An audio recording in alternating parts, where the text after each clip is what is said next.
Assalamualaikum warahmatullahi wabarakatuh. Bismillahirrahmanirrahim. Wassalatu wassalamu ala rasulillah, amma ba'du. Jumpa kembali dalam mata kuliah geometri transformasi. Kita akan lanjutkan pertemuan kita, di mana sebelumnya kita membahas tentang relasi dan fungsi.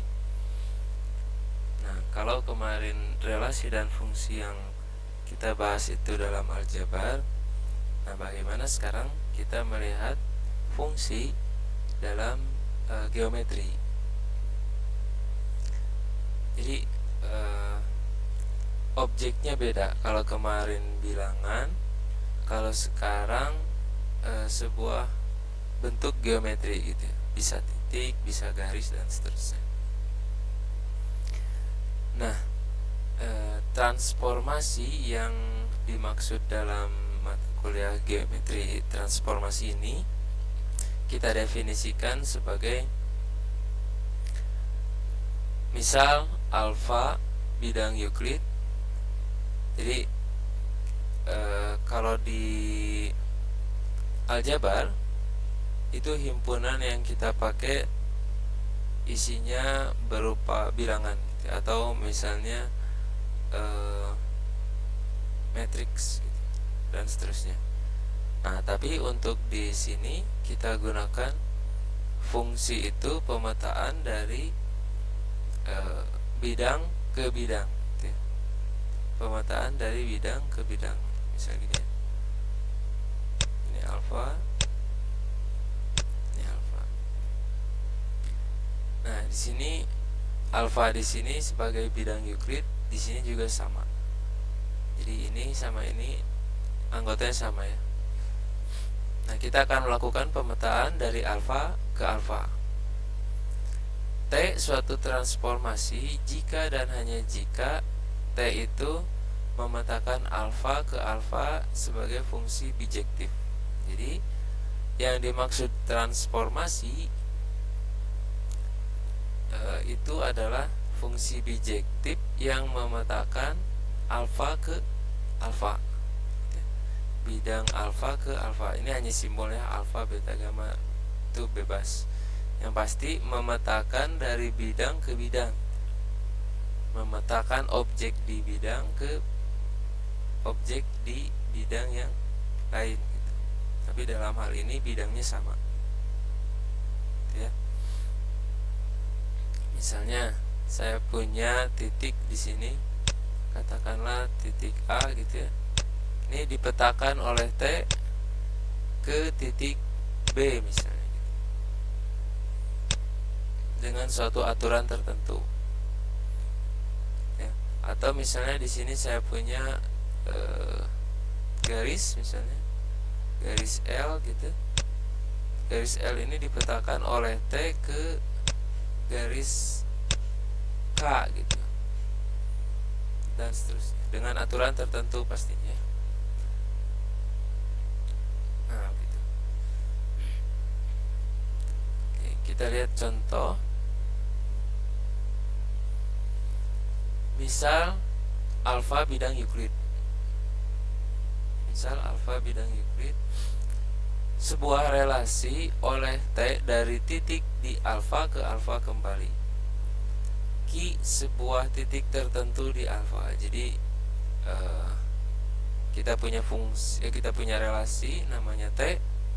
Dia memetakan titik di alfa ke alfa kembali. Seperti tadi pemetaannya, domainnya alfa, kodomainnya alfa.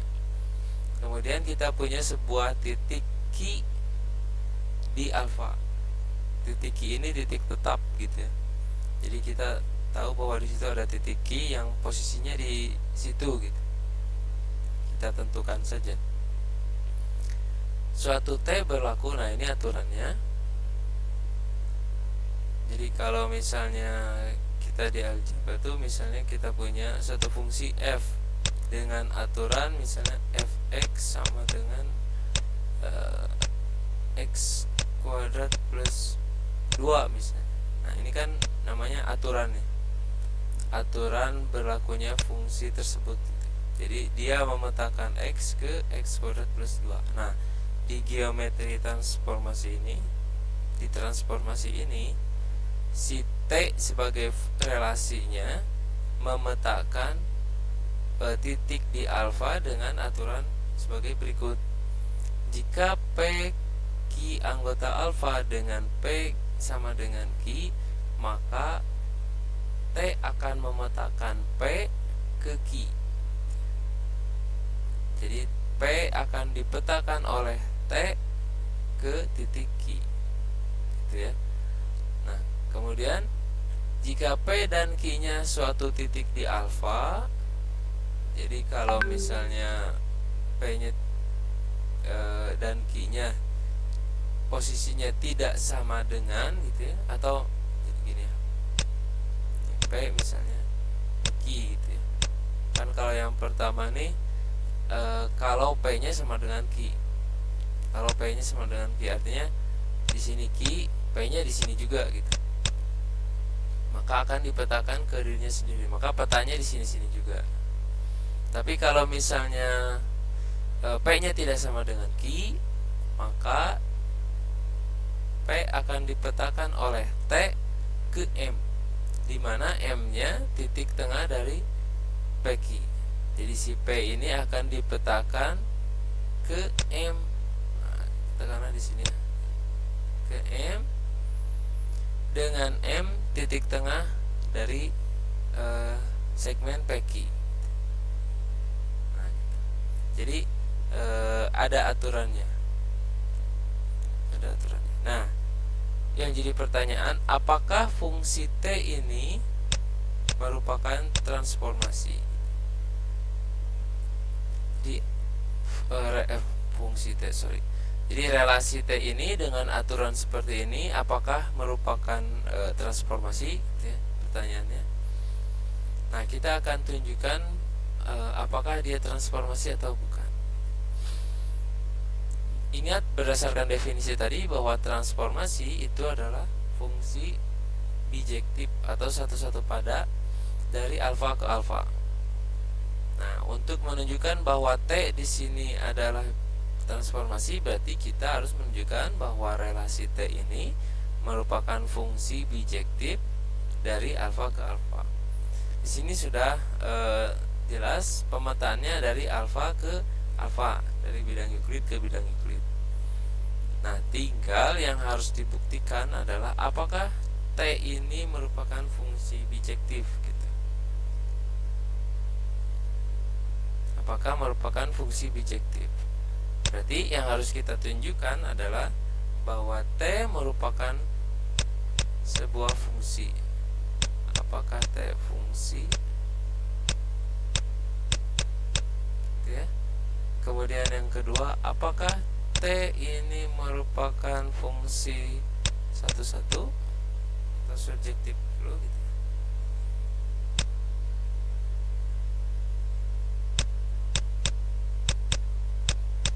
Apakah yang ketiga, apakah T ini fungsi satu-satu? Kan gitu.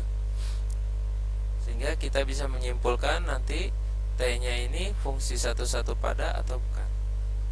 Kalau bukan, berarti T-nya ini bukan transformasi berdasarkan definisi tadi. Oke, kita mulai dengan membuktikan bahwa T ini fungsi. Apa yang dimaksud dengan fungsi? Ya, poinnya adalah sesuatu pemetaan atau suatu relasi dikatakan fungsi jika semua anggota domain itu mempunyai pasangan atau dipasangkan tepat satu ke kodomain gitu ya. Dipasangkan tepat satu ke kodomain. Nah, kita lihat apakah si anggota alfa di domain ini dipasangkan tepat satu ke anggota kodomainnya oleh si T. Menunjukkannya bagaimana? Berarti setiap kita ambil titik di alfa, seharusnya kita punya peta di alfa juga, di alfa kodomain ya. setiap kita ambil titik di alfa, sebarang titik ya di alfa, harusnya kita punya petanya di alfa juga, hasil pemetaan oleh T. Oke, ambil sebarang titik,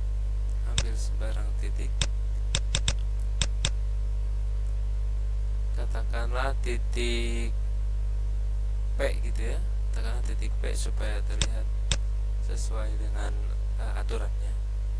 Ambil sebarang titik P.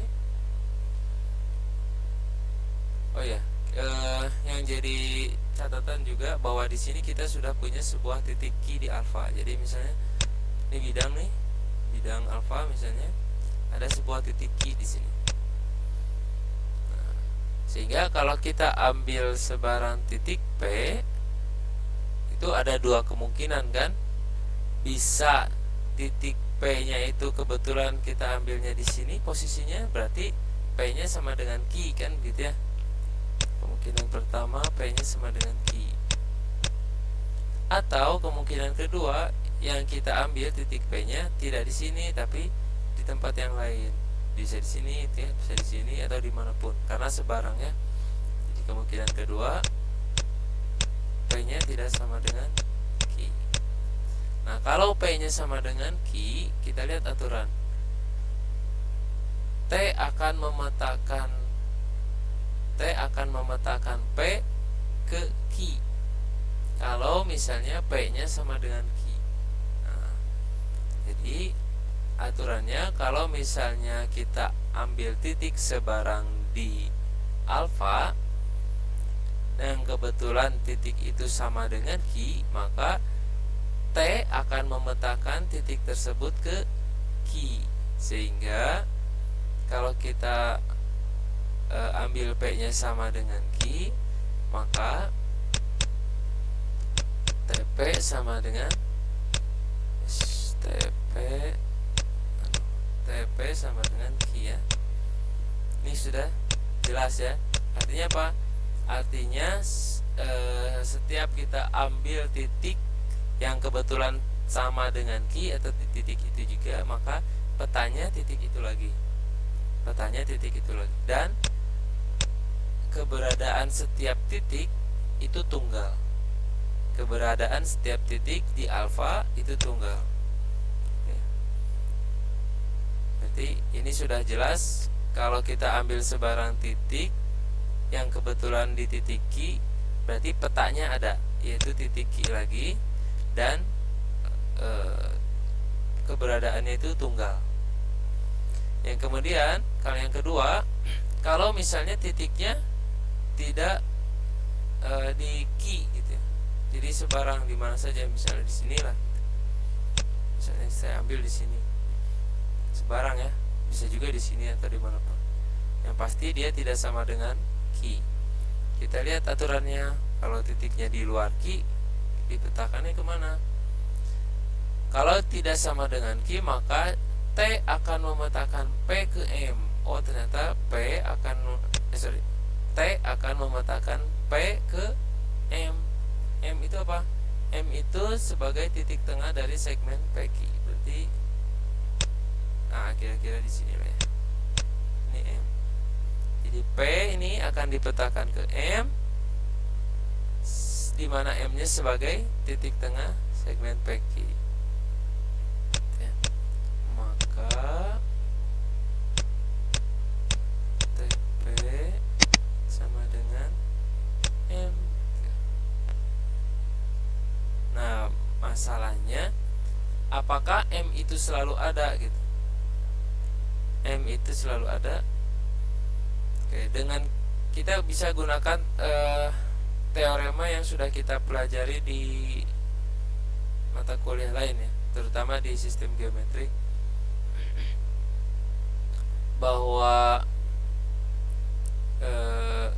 kita bisa menggunakan teorema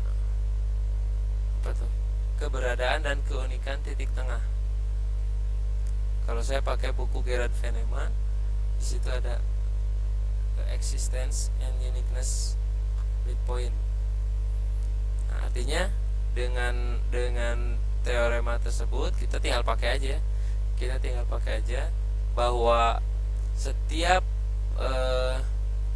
dua titik diantaranya pasti ada titik tengah yang jumlahnya tunggal, gitu ya. Yang jumlahnya tunggal. Sehingga dengan menggunakan teorema itu kita yakin bahwa M itu ada dan tunggal. Dengan M titik tengah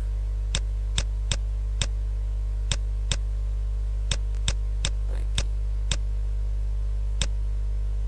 ini ada dan tunggal.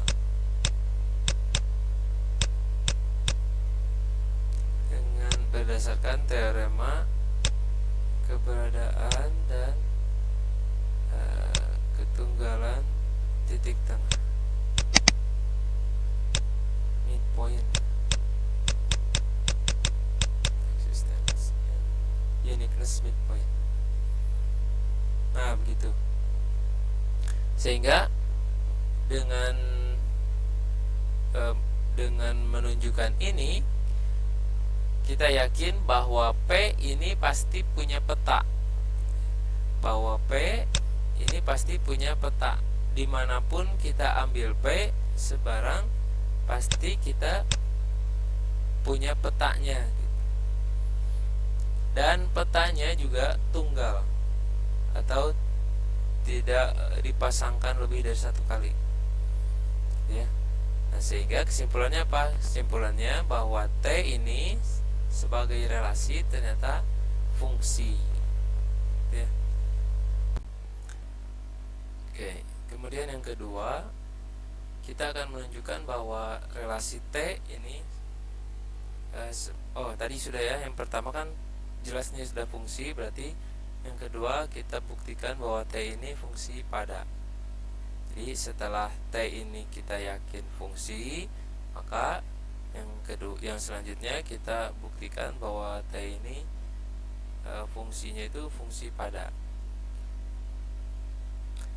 Jadi kalau misalnya fungsi pada, kita ingat definisi fungsi pada atau surjektif, bahwa setiap anggota di kodomain, ya, setiap anggota di kodomain di alfa sebelah kanan, setiap, ya, artinya semuanya anggota alfa ini harus bisa kita tunjukkan punya prapeta di alfa kiri, ya.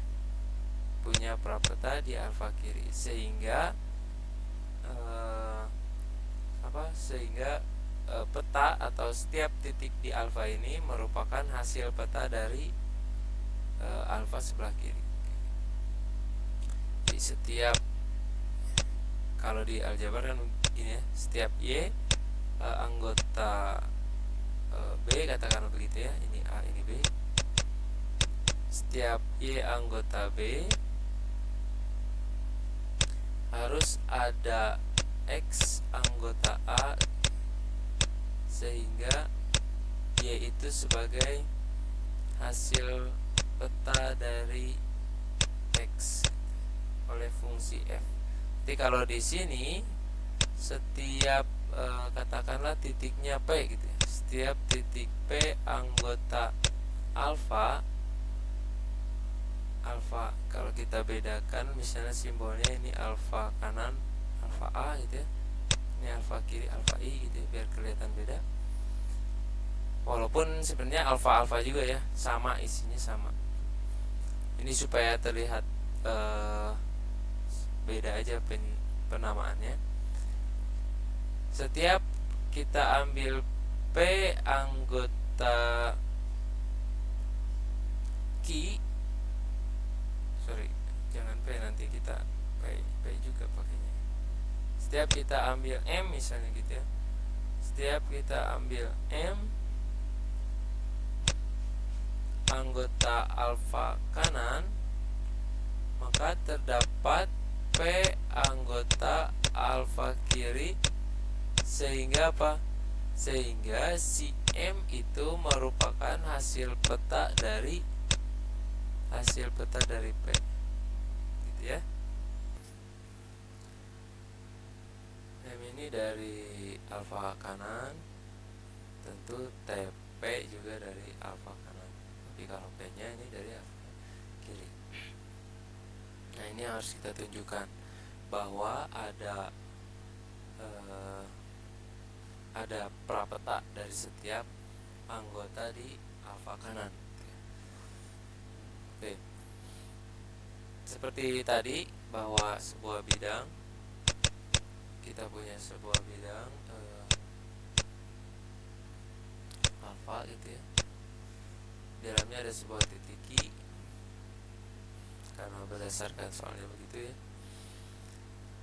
Ada dua kasus berarti kalau kita mau tentukan prapeta dari alfa kanan ya. Kalau misalnya kita ambil sebarang titik di alfa kanan, berarti ada dua kemungkinan kan. Pertama, bisa titik itu tepat di Q, atau bisa juga titik tersebut di luar Q ya. Jadi bisa, kita tulis dulu kemungkinan pertama, jika saya ambil M nya itu sama dengan Q. Kemudian yang kedua, jika M nya tidak sama dengan Q. Jadi bisa di sini di tepat di Q, atau bisa juga di luar Q. Nah, kemungkinan pertama, kalau misalnya M nya sama dengan Q, berdasarkan aturan relasi T, bahwa setiap titik yang sama dengan Q itu akan dipetakan ke dirinya sendiri. Artinya jelas bahwa setiap kita ambil titik yang kebetulan sama dengan titik Q, maka bisa kita tentukan prapetanya, yaitu dirinya sendiri, karena berdasarkan aturannya begitu ya. Artinya jelas setiap kita ambil setiap kita jelas bahwa Q ini merupakan prapeta dari TQ kan begitu ya. Nah, karena M nya sama dengan Q, maka M juga merupakan prapeta dari TM. Itu kalau M yang kita ambil itu sama dengan Q. Nah, kemudian ini selesai ya. Kemudian yang kedua, kalau M nya tidak sama dengan Q, berarti M nya bisa di mana saja ya. Bisa di mana saja. Artinya jarak antara M dengan Q itu lebih dari 0. Jadi M dan Q nya itu punya jarak ya. M dan Q nya punya jarak. Nah, kemudian kalau misalnya punya jarak, tentu bisa kita buat sebagai garis yang melalui dua titik tersebut, atau sinar setidaknya lah ya. Kita bisa buat garis atau buat sinar yang melalui dua titik tersebut. Nah, kemudian kita konstruksi. Oke, saya buat gini ya. Ini saya pindah di sini gambarnya. Ini M misalnya, ini Q. Ini bisa kita buat garis atau kita buat sinar.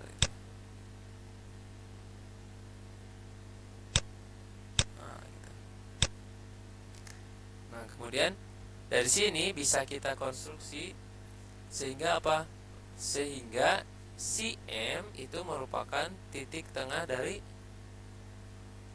satu titik dengan Q, berdasarkan aturan yang berlaku di T kan gitu ya. Aturan di T, kalau misalnya P tidak sama dengan Q, maka TP itu akan dipetakan ke M, sehingga M nya titik tengah dari PQ. Nah, berarti kalau kita untuk membuktikan surjektif, si M ini harus kita cari prapetanya, sehingga nanti katakanlah prapetanya P, sehingga nanti M ini menjadi titik tengah dari PQ kan begitu. Ya, sebenarnya tinggal dikonstruksi saja. Kalau misalnya kita ambil M yang tidak sama dengan Q, kita konstruksi sebuah titik, ya, konstruksi sebuah titik. Nah, jadi sebenarnya mengkonstruksinya juga ada aturannya, ya. Kita pakai teorema point construction postulat, masih di buku Gerard Venema, konstruksi titik. Kita bisa membuat titik sedemikian rupa sehingga, karena di sini titik P, kita bisa membuat titik sedemikian rupa sehingga si M itu tadi menjadi titik tengah antara titik P dan titik Q, ya. Oke, kita pakai teorema point construction postulat.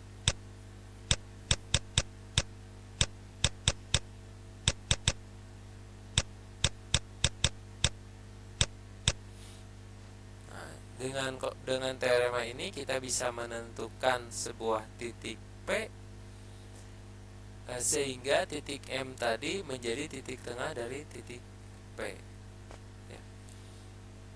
Nah, jadi kalau misalnya begini, artinya setiap kita ambil anggota di alfa kanan sebarang titik yang tidak sama dengan Q, dengan teorema ini kita bisa mengkonstruksi sebuah titik P di mana si M tadi jadi titik tengah antara P dan Q, gitu ya. Artinya jadi ini si P-nya masih di anggota garis MQ, ya. P-nya masih anggota garis MQ, artinya ini segaris. Oke, dan begitu artinya bahwa setiap kita ambil M di alfa kanan pasti ada P di alfa kiri, sehingga si M-nya nanti akan jadi titik tengah dari TP, gitu. Akan menjadi titik tengah dari PQ, di mana M-nya merupakan hasil peta dari P yang dipetakan oleh T, gitu ya. Nah, begitu bisa dipahami, ya. Oke, jadi kesimpulannya setiap kita ambil anggota di alfa kanan pasti ada prapetanya di alfa kiri, gitu ya. Mau dia titiknya kita ambil bertepatan dengan Q atau di luar Q, sehingga kesimpulannya fungsi T ini merupakan fungsi pada atau subjektif. Kemudian kemungkinan yang ketiga,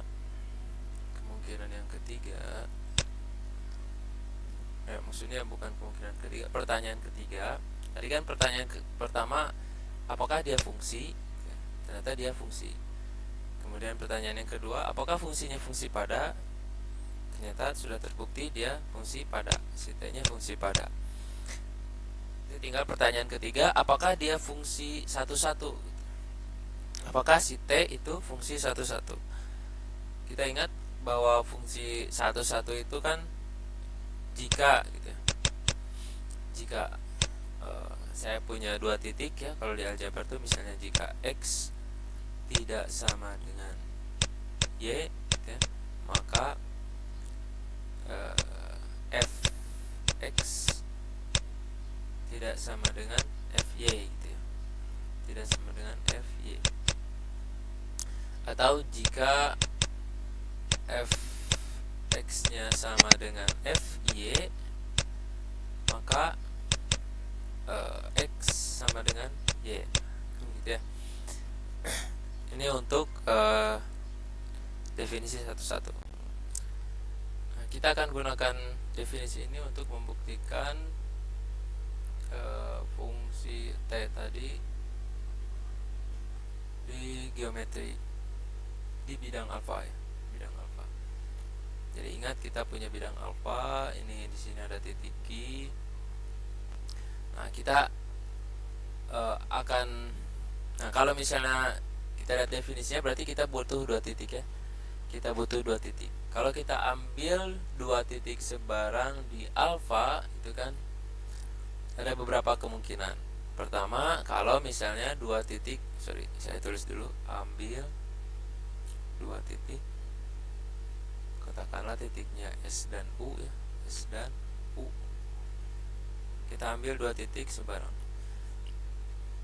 Kemungkinan kita mengambil 2 titik di sini kan bisa saja kemungkinan pertamanya S yang kita ambil ini sama dengan titik Q, dan U yang kita ambil juga sama dengan titik Q. Jadi kemungkinan pertama, jika S-nya sama dengan Q, kemudian U juga sama dengan Q, gitu ya. Nah, kalau misalnya 2 titik yang kita ambil ini kebetulan sama dengan titik Q, berarti kan jelas ya, fx-nya itu f, kalau kita asumsikan f fs itu kan sama dengan fu, maka artinya s-nya sama dengan u. Ini udah jelas ya, ini jelas karena petanya pasti sama. Kalau petanya pasti sama, kalau petanya sama, maka prapetanya pasti sama. Kalau dia dua-duanya titik yang kita ambil tersebut berada di Q. Kemungkinan yang kedua, kalau misalnya si S-nya tidak sama dengan Q, kemudian U-nya tidak sama dengan Q. S-nya tidak sama dengan Q, U-nya tidak sama dengan Q. Kemudian S, U, dan Q ini tidak segaris. Artinya S-nya misalnya di sini, U-nya di sini, misalnya gitu. Q-nya di sini. S, U, Q tidak segaris, tidak segaris.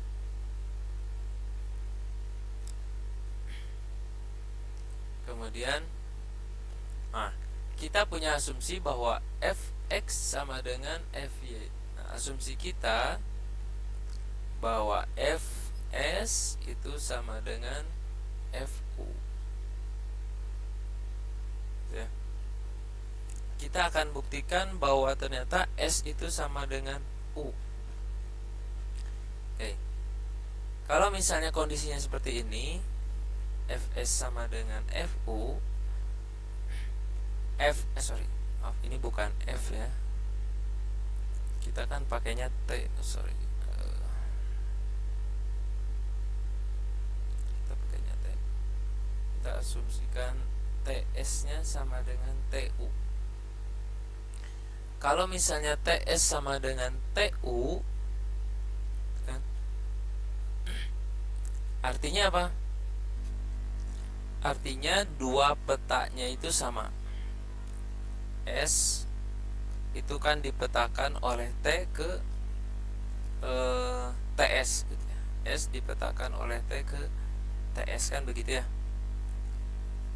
Berdasarkan aturan pemetaannya di soal tadi di awal, bahwa kalau misalnya S-nya tidak sama dengan Q, akan dipetakan ke misalnya sini Q. Kalau S-nya tidak sama dengan Q, bisa saja S-nya di sini, misal gitu.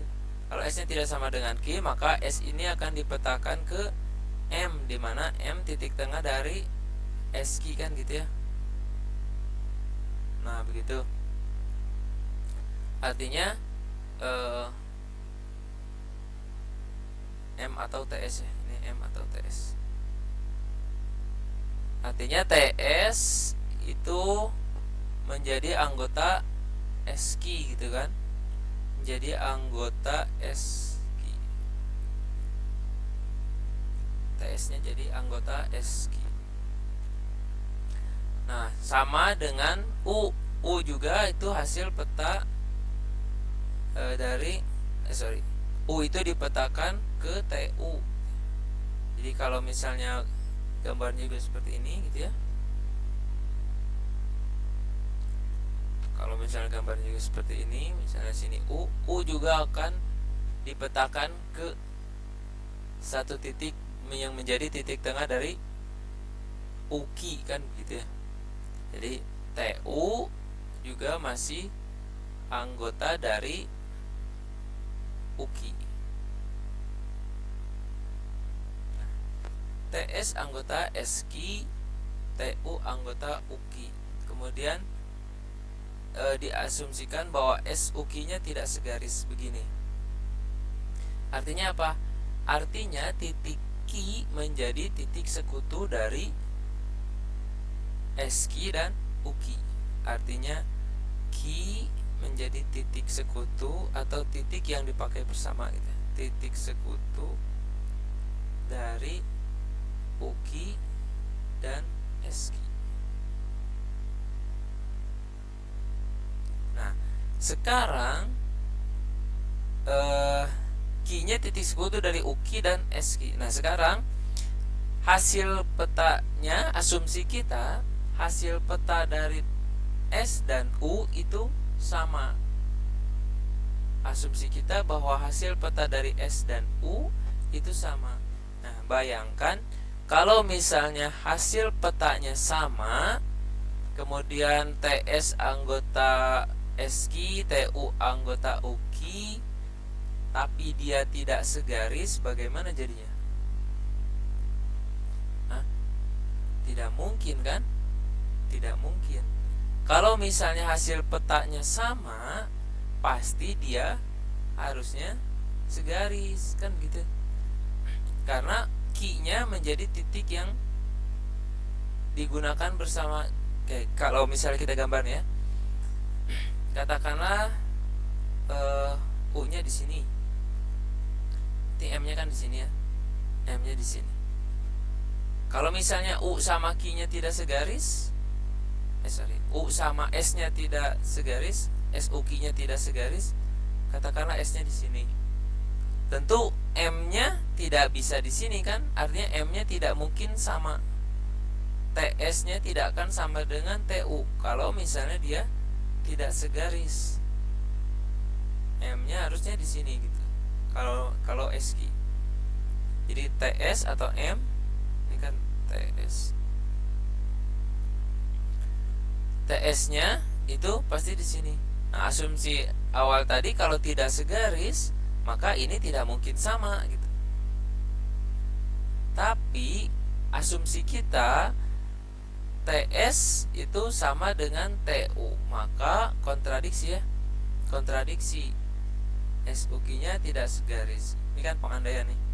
Andaikan S tidak sama dengan Q, U tidak sama dengan Q, SUQ tidak segaris. Nah, kita mulai dari asumsi bahwa TS sama dengan TU. Ternyata kalau TS sama dengan TU, itu dengan Q titik bersama atau titik sekutu itu tidak mungkin tidak segaris. Maka haruslah SUQ-nya segaris. Haruslah SUQ-nya segaris. Ini U segaris ya. Ini S misalnya gitu.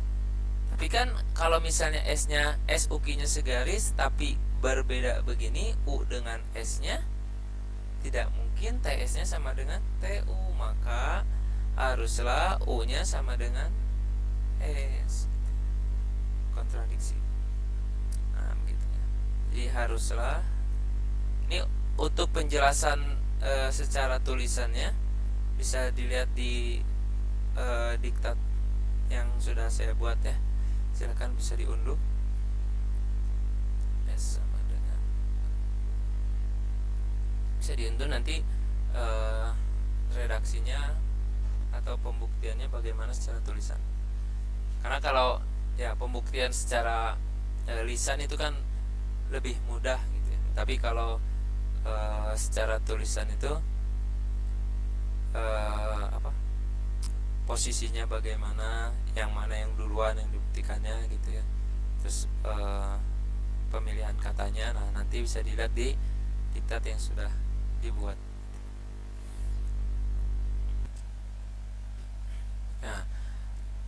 Apakah selesai? Belum ya, sebenarnya belum selesai. Ini ada kemungkinan yang lain, masih ada kemungkinan yang lain. Tapi ya kita lihat. Kemungkinan yang lain kalau misalnya S-nya tidak sama dengan Q, tapi U-nya sama dengan Q misalnya gitu. Atau bisa juga S-nya sama dengan Q, U-nya tidak sama dengan Q. Nah, kalau kondisinya begini gimana?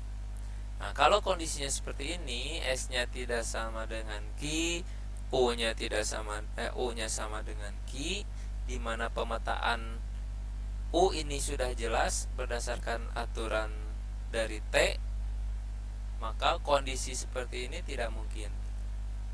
Kondisi seperti ini tidak mungkin. Nah, kalau ini tidak mungkin, maka ini juga kan tidak mungkin ya. Sama. Jadi apa? Kalau salah satunya sama dengan Q, yang satu yang lainnya tidak sama dengan Q, maka tidak mungkin kita bisa mengasumsikan TS sama dengan TU. Tidak mungkin kita bisa mengasumsikan TS sama dengan TU. Jadi kondisi ini dianggap atau diabaikan. Kondisi ini diabaikan, sehingga dengan terbuktinya dua kemungkinan ini, bisa kita simpulkan bahwa T ini merupakan fungsi satu-satu juga. Kesimpulan akhirnya, karena dia atau si T ini fungsi, T ini fungsi satu-satu, dan T ini fungsi pada, maka kesimpulan akhirnya bahwa T adalah transformasi, karena T merupakan fungsi satu-satu pada gitu. Transformasi karena T merupakan fungsi satu-satu pada. Nah, mungkin itu pembahasan kita kali ini ya. Karena tidak biasa menggunakan objek geometri untuk fungsi, apalagi membuktikan fungsi satu-satu, maka ya coba dibaca lagi secara pelan-pelan gitu. Nah, dan nanti silakan dicoba soal latihannya agar nanti terbiasa mengerjakannya, agar nanti lebih mudah membayangkan gitu, bagaimana prosesnya. Mungkin pertemuan kita cukup untuk hari ini. Kita tutup pertemuan hari ini. Subhanakallahumma wa bihamdika asyhadu an la ilaha illa anta astaghfiruka wa atubu ilaik. Assalamualaikum warahmatullahi wabarakatuh.